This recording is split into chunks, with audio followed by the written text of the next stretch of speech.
Shalom Bapak-Bapak, Ibu-Ibu, Saudara-saudara dimanapun Anda berada. Mari kita bersama tundukkan kepala dan berdoa sebelum kita memasuki saat renungan. Bapa, dimanapun kami ada saat ini, kami tahu Engkau tetap melindungi, menjaga, menemani kami. Ya Bapa, kami dalam satu perjalanan yang masih jauh. Kami tidak tahu ya Tuhan berapa lama kami berjalan, bahkan kami seringkali merasa sendiri. Merasa justru orang-orang yang kami harapkan tidak bersama kami. Apa yang kami idam-idamkan tidak tercapai. Tapi biarlah saat ini ketika kami akan membuka firman Tuhan, kami siap dijamah oleh Tuhan dan menyadari Engkau tidak pernah tinggalkan kami. Bicaralah pada kami Bapa, di dalam kesedihan, kebingungan, kepahitan, dan kekhawatiran. Biarlah saat ini kami punya keteduhan, karena akan mendengar suara Tuhan dan akan kami diubahkan. Dalam nama Tuhan Yesus kami berdoa. Amin. Bapak-bapak, ibu-ibu, saudara yang Tuhan kasihi, hari ini saya mengajak Anda membaca kitab Raja-Raja yang pertama, hanya beberapa ayat, yaitu ayat 4 sampai ayat yang ke-8. Tetapi ia sendiri masuk ke padang gurun sehari perjalanan jauhnya, lalu duduk di bawah sebuah pohon arar. Kemudian ia ingin mati. Katanya, cukuplah itu. Sekarang ya Tuhan, ambillah nyawaku, sebab aku ini tidak lebih baik daripada nenek moyangku. Sesudah itu ia berbaring dan tidur di bawah pohon arar itu. Dan tiba-tiba seorang malaikat menyentuh dia serta berkata kepadanya, bangunlah dan makanlah. Ketika ia melihat sekitarnya, maka pada sebelah kepalanya ada roti bakar dan sebuah kendi berisi air. Lalu ia makan dan minum, kemudian berbaring pula. Tetapi malaikat Tuhan datang untuk kedua kalinya dan menyentuh dia serta berkata, bangunlah, makanlah. Sebab kalau tidak, perjalananmu nanti terlalu jauh bagimu.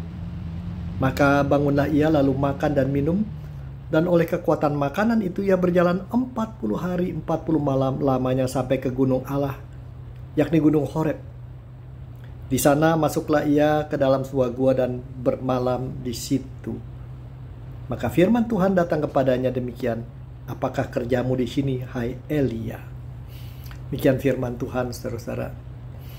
Apa kabar? Pada saat ini ada di antara kita mungkin sedang sedih, kita kehilangan teman yang baik, saudara, orang yang dekat, atau ada di tengah kita yang galau, karena apa yang kita hasilkan tiap bulan tidak mencukupi kewajiban-kewajiban kita yang harus kita bayarkan. Lalu ada di antara kita yang khawatir tentang pasangan hidup, anak, orang tua. Saudara, pada saat ini memang kita seakan-akan menjalani perjalanan yang panjang. Dalam perjalanan yang panjang, kalau kita merasakan banyak hal tidak bisa kita kendalikan. Banyak hal yang kita tidak tahu. Banyak hal terus berubah. Bagaikan Elia di padang gurun. Lama-lama orang akan merasa kesepian. Merasa lelah. Merasa tidak sanggup melanjutkan. Bahkan merasa bosan. Kalau bicara bosan, pasti banyak di antara kita yang sangat bosan. Tidak lagi bisa berjumpa dengan teman, wajah dengan wajah, secara ragawi kita pakai handphone, pakai laptop. Lama-lama setelah 6 bulan melihat laptop dan HP pun capek, baik mata maupun keseluruhan kita. Melakukan Zoom sehari 2 kali rasanya betul-betul seluruh konsentrasi kita diperas habis dan kita lelah. Apalagi yang bisa kita lakukan? Barangkali ini yang dialami Elia. Apalagi Nabi Tuhan ini, ketika seluruh negeri dengan pimpinan mereka memilih menyembah yang lain, dia tetap setia. Sehingga dia menjadi orang yang harus melarikan diri. Katanya 3 tahun lebih berada di pinggir sebuah sungai Kerit tanpa penghasilan yang cukup. Dia benar-benar mengalami kesendirian. Makan pun tergantung pemberian Tuhan. Betul-betul kalau kita bicara sekarang kita mengalami lockdown atau PSBB. atau kita karantina sendiri, dia mengalami karantina yang cukup panjang. Dan satu hari Tuhan katakan berangkat, pergi ke tempat lain, dia lakukan. Tetapi pada akhirnya seluruh perjalanan itu membawa dia pada kemenangan, bahwa akhirnya orang Israel menyadari bahwa Tuhan adalah yang berkuasa di atas segala yang mereka sembah. Namun dalam kondisi itu raja dan ratu tidak terima, merasa bahwa Elia ini adalah sumber masalah. Dan karena itu Raja Ahab mengatakan pada istri apa yang terjadi, dan Isabel mengatakan orang itu harus mati.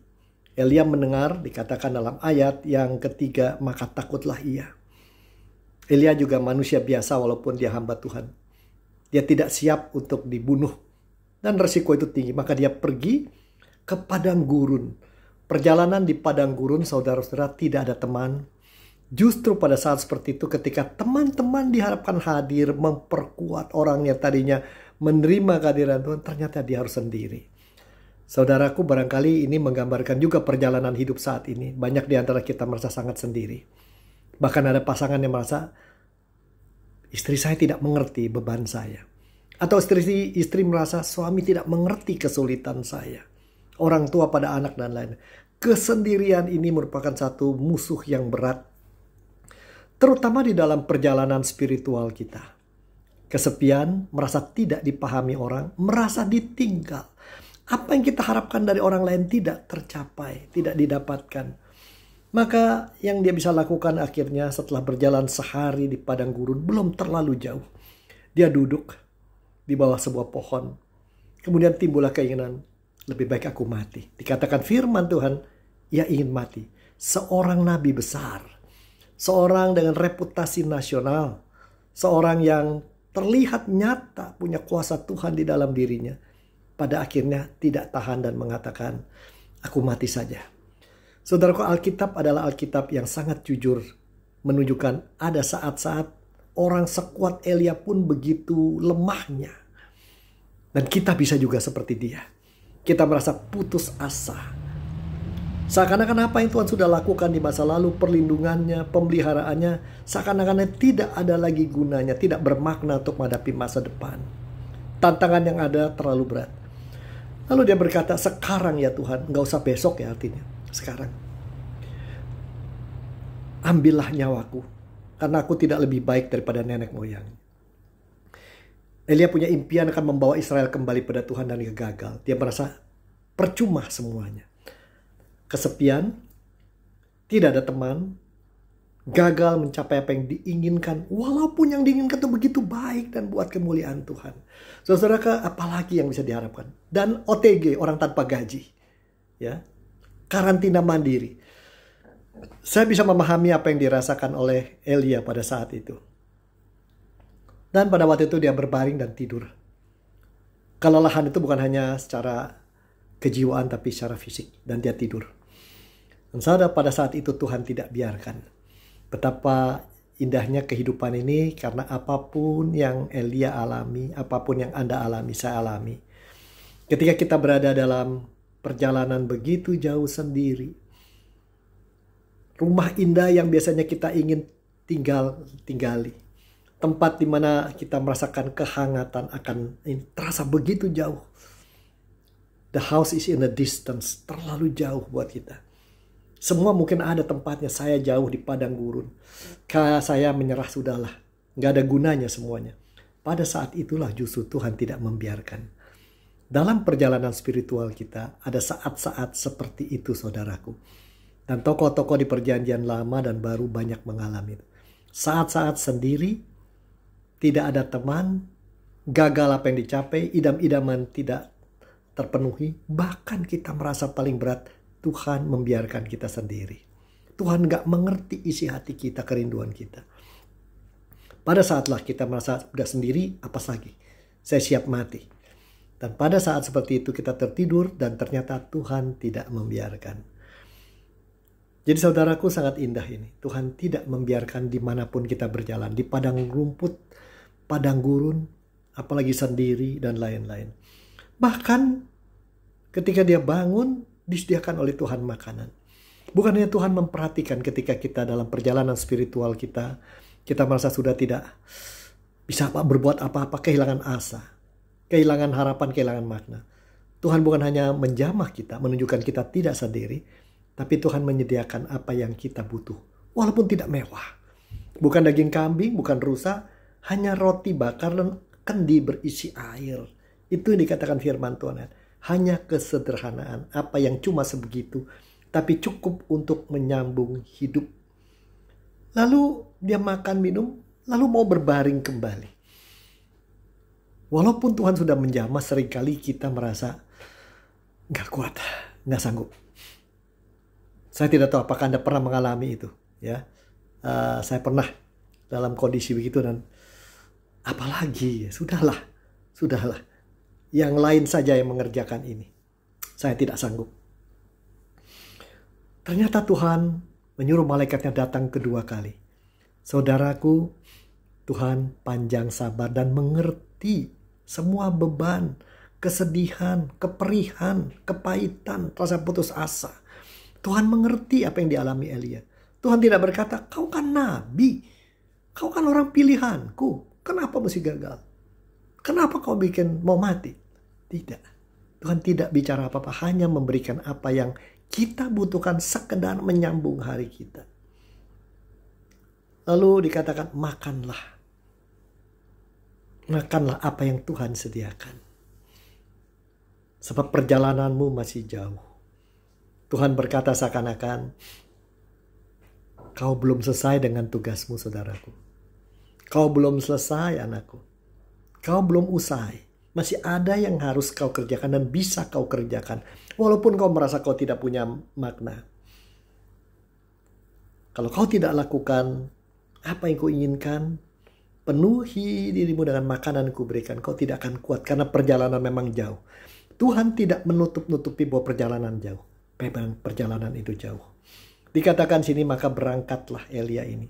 Berjalan lagi 40 hari, 40 malam. Artinya sangat jauh dan tibalah di Gunung Horeb. Di sana masuk ia ke dalam sebuah gua dan bermalam di situ. Dia tidak dapatkan house in the distance yang dia inginkan. Cuma gua. Cuma gua.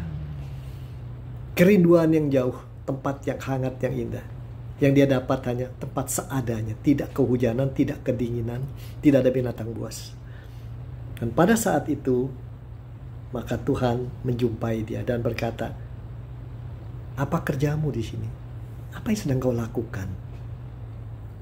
Tuhan tidak mengata-ngatai dia, menilai, menghakimi. Apa yang sedang kau lakukan? Apa yang kau rasakan? Dan Elia langsung curhat habis. Aku sudah kerja mati-matian Tuhan. Aku sudah begini begitu. Aku sudah, tetapi sekarang aduh Tuhan, aku tidak bisa bikin apa-apa. Aku tidak sangat, aku Tuhan ampun lah gitu ya. Saudara-saudaraku, menarik sekali. Di dalam kesendirian, setelah perjalanan begitu jauh, Tuhan mau bicara dan mendengar.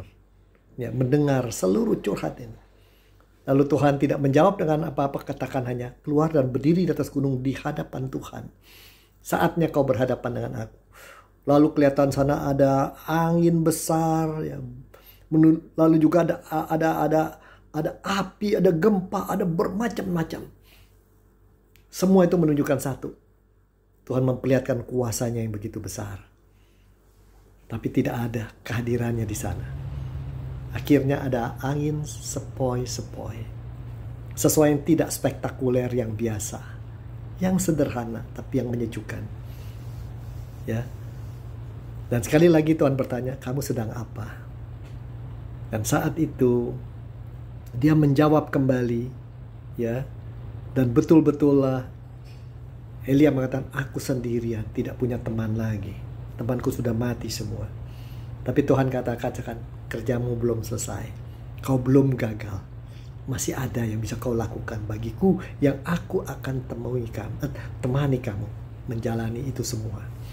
Apa yang kita bisa pelajari hari ini, saudara-saudaraku? Sekali lagi, di dalam perjalanan ada saat kita merasa bosan, lelah, gagal. Kita merasa sendiri, kita merasa tidak punya teman. Kita sudah lakukan yang terbaik buat keluarga, mungkin buat pelayanan, buat orang tua, buat kantor. Tapi kok semuanya jauh dari harapan kita. Dan kita tidak merasa lagi ada punya kekuatan melanjutkan satu langkah.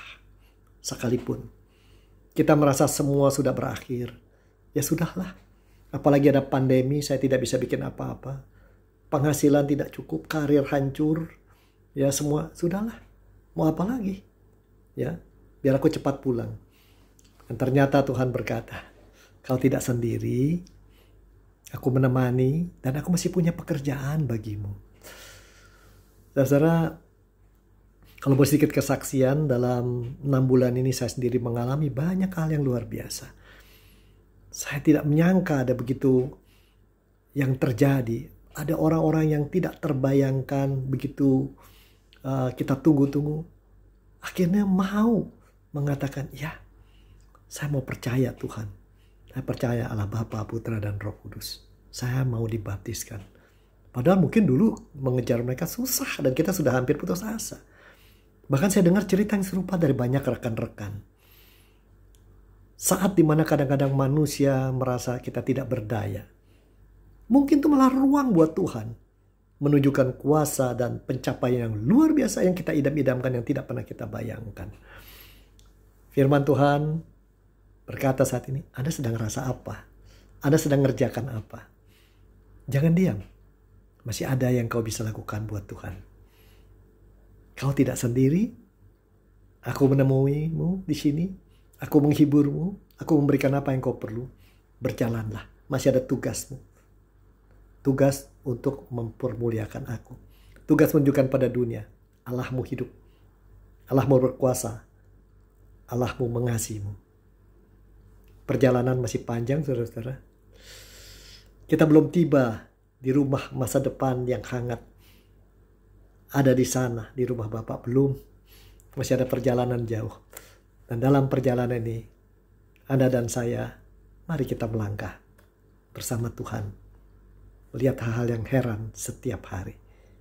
Untuk anak kita, pasangan, orang tua, pekerjaan, gereja, semua yang kita jadi beban pikiran. Tuhan katakan, tenang, berjalanlah bersamaku, lakukan tugasmu, kau tidak sendiri. Tuhan berkati Anda. Amin.